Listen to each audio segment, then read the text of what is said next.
Hello everyone, welcome to the latest episode of the Tea Break. I'm Varun and this is where we talk most things cricket. And today we're going to talk about the first day of the fourth test match between India and England taking place in Ahmedabad. The series, no matter what everyone's talking about over the last couple of test matches, is still well poised. It's still 2-1, and if England come out with a win in this final test match, a 2-all result in India will be an exceptionally good result. Didn't really go their way today. The first day belonged completely to India. But before we start talking about the day, let's talk about the selection. I think this team was selected by England the evening after the third test match, the evening after they lost it. And they looked at these wickets and they said, you know what, we're going to go with this team that's only comprising of three frontline bowlers and treat Joe Root and Dan Lawrence as spinning options. That to me seems like England have lost the series and lost the game a few days before this test match even started. There's a big debate across the world of cricket that do we need four bowlers or five bowlers, and I'm talking about frontline bowlers to win games or to win test matches. And England have just said, you know what, sort this. We're going to go with three frontline bowlers. Okay, who are the three that they choose? Archer's injured, so they couldn't pick him. So they've gone with Anderson, who is probably one of the best, if not the best, seam bowler the world has ever seen. But he, at the age of 38, he cannot bowl more than 5 overs on the trot, and he needs a long break in between spells. So you're not going to have him bowl continuously and hold one end up. So you could see today that the batsman just sort of defended him, lost one wicket, but just played him out. Then you have Jack Leach, who is a very good spin bowler, and on these conditions, you can see that he's actually extremely well equipped for these Indian conditions. Then you have Dom Bess, who you've left out of the last two test matches because you don't have faith in him, and now you've got him in as one of the three frontline bowlers that you have. After that is Ben Stokes, who hasn't bowled much this entire series, is probably carrying an injury.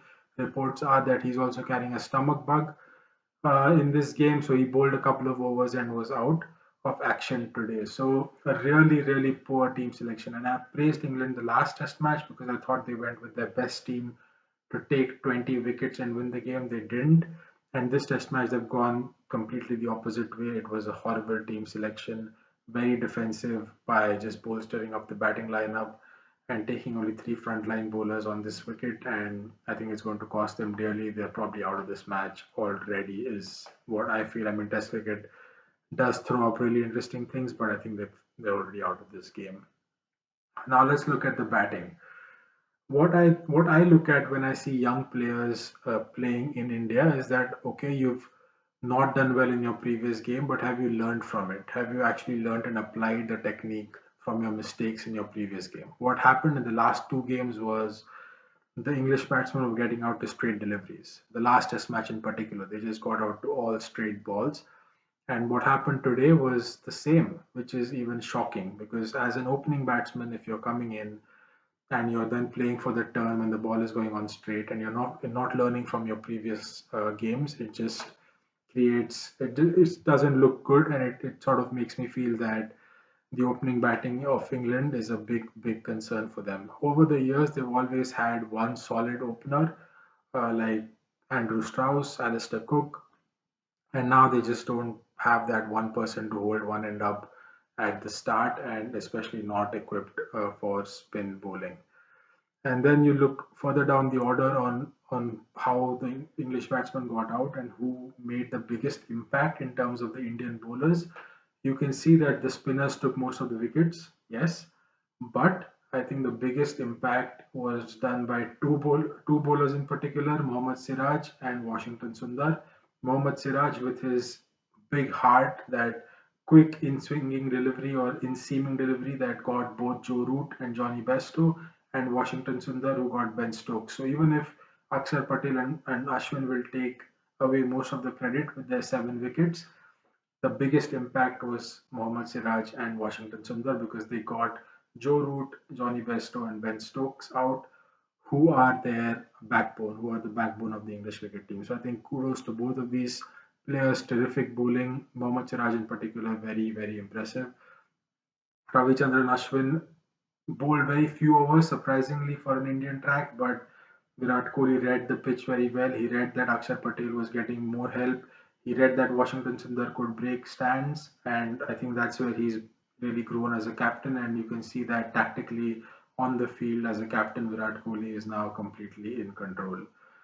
What I liked in terms of the English approach today, especially from Ben Stokes, was that he was picking his balls to hit. Unfortunate that he got out, but a really, really good 50. And also, I liked the aggression. So there was a bit of war of words on the field between Ben Stokes and Mohammad Siraj, then between Ben Stokes and Virat Kohli. But that's how it should be. That's the aggression that I wanted to see from England in the second and the third test as well, which we didn't see. India nowadays, the Indian team doesn't hold back. Both Siraj and Kohli gave it back to Stokes, and that's international cricket. That's the competition, and that's the aggressiveness that we want to see on the field, not off the field, not on Twitter, and not all this rubbish talk about the pitch. It got a bit boring after a while. So I was pleased about this aggression on the field, on the cricket field. And then finally, let's talk about the Indian batting.